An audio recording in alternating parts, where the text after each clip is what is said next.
o Brasil, ele padece de uma crise de líderes gigantesca. As pessoas não estudam ética, não estudam filosofia clássica. Como é que eu faço, como é que eu bridge the gap, né? Como é que eu conecto esse conhecimento Como é que você clássico desperta isso com o deles? dia a dia do empresário, da pessoa que lidera times, que faz outras coisas? E então eu tenho esse sócio, Líderes Gabriel, em geral. líderes em geral. A Na maioria sempre política, mais ainda. Agora, é uma crise mundial. é uma crise mundial. Talvez na América Latina, na América do Sul e especificamente no Brasil, isso seja mais gritante do que em outros. Mas a gente olha, a sensação que eu tenho hoje, Guilherme, é que há uma crise, eu falo isso desde 2009, Sim. que eu falo assim, a crise nunca foi econômica. A crise, Claro que o não. capitalismo conseguiu, num determinado momento de prosperidade global, dá para gente a certeza de que a crise nunca foi de dinheiro, porque existiu Claro. excesso de dinheiro, mas existiu uma crise ética. Claro, não, assim, essa questão, essa é muito curiosa, porque a ideia de que a matéria vai resolver os problemas é uma matéria vã, é uma ideia vã. Então, não, o capitalismo vai melhorar a qualidade de vida, vai resolver os problemas, você vai para São Francisco, a Vale do Silício tem dinheiro infinito, as pessoas estão usando crack, estão nas ruas e são infelizes. E tem mais dinheiro do que pessoas. Simplesmente tem dinheiro para todo mundo. E Não, tem benefícios do governo e todas as coisas. Isso está provado pela neurociência. Quanto mais você tem, chega uma hora que esse ter abre um abismo. Você tem mais depressão, mais drogadição, mais ansiedade. Então, assim, harmonia, como é que se diz o termo que a gente fala muito? Ponderação. Não é nem ponderação, é quando você tem... Ai, meu Deus. Você fala... Bom senso. O bom senso vale para tudo. Solzhenitsyn, comentando Dostoiévski, fala, olha, se você tiver um homem que tem todos os prazeres, todos os confortos, a vida dele é infeliz, na verdade. Então, ele fica desesperado para sair do tédio existencial completo no qual ele entraria. Exatamente. Na medida que você desse tudo. E é uma crise do Ocidente, sem dúvida, e eu atribuo ela a, basicamente, um erro, né? Então, isso me ocorreu lendo, no dia que eu fui dar numa faculdade uma matéria sobre Depois da Virtude, do Aaron McIntyre. É um belo livro. Depois da Virtude. Do Alasdair McIntyre. Livro chamado Depois da Virtude. E esse livro falava da impossibilidade do iluminismo de justificar a moral. E aí aquilo ficou na minha cabeça. Eu falei, poxa, claro que é uma crise do Ocidente, porque todos nós aderimos a esse paradigma iluminista. Então todo mundo comprou isso há 200 anos.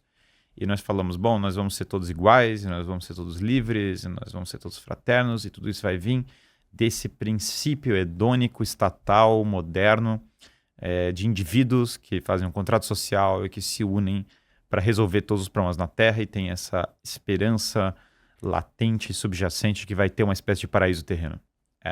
Isso é global, isso está dentro do liberalismo, do socialismo, do progressismo, de qualquer outra vertente ideológica. E mesmo, que a crítica que eu faço, mas para muitos dos conservadores modernos, eles têm esse mesmo paradigma iluminista, eles estão vindo da mesma fonte. Eles não sabem nem como pensar fora, então, porque está todo mundo bebendo dessa fonte depois da virtude. Do Alasdair McIntyre. Sobre teoria moral. Uhum. E aí ele fala, ele basicamente fala que o problema aqui, para os antigos, você...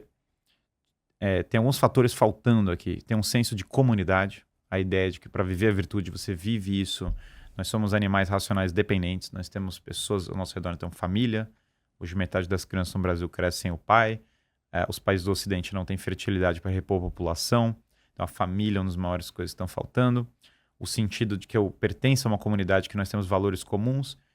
O sentido profundo de lei natural. De que no final das contas existem hábitos e coisas que nos direcionam para o bem. E existem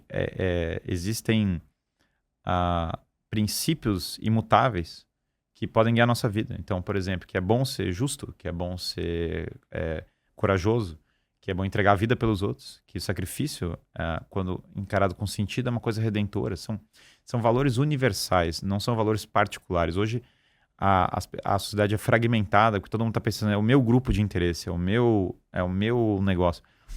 E quando é que a gente larga tudo isso e olha para valores universais, para valores que beneficiam todas as pessoas? Eu estava dando uma palestra no lugar, né? E aí eu falei da importância de uma série de hábitos, né? Então eu falei de hidratação, dieta, sou entusiasta de jiu-jitsu, basicamente por resiliência. Platão era campeão de wrestling, né? Não sabia disso. Leitura, a saúde financeira. Então comecei a falar de uma série de bons hábitos, né? E aí uma pessoa levantou a mão e falou, Guilherme, mas qual é o seu plano para as mulheres negras? Aí eu falei, hidratação, dieta, exercício físico, leitura.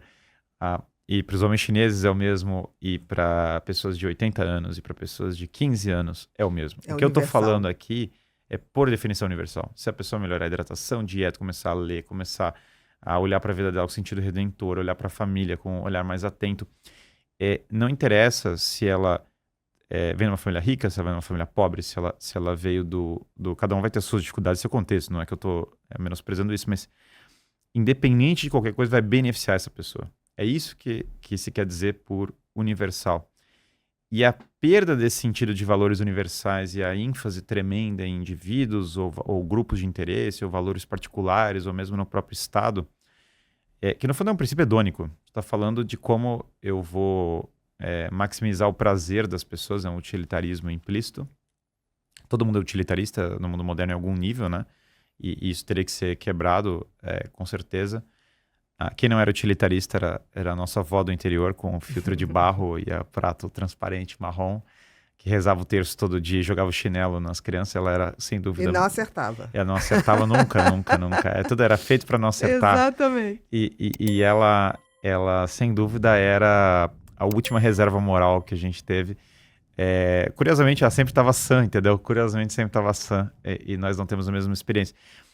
Isso eu brinco, essa sabedoria do homem comum, que eu acabei de citar, porque no fundo, nessa ânsia iluminista que tem quase algo meio alquímico, algo meio de eu preciso transformar o mundo à minha imagem e semelhança, nós nos afastamos desses valores perenes e universais e isso gera uma fragmentação. Olá, queridos. Estou passando aqui rapidinho para avisar vocês que a nossa Black Week já começou. Convido você agora para clicar no link abaixo e dar o primeiro passo nessa jornada importante de conhecimento e autocuidado.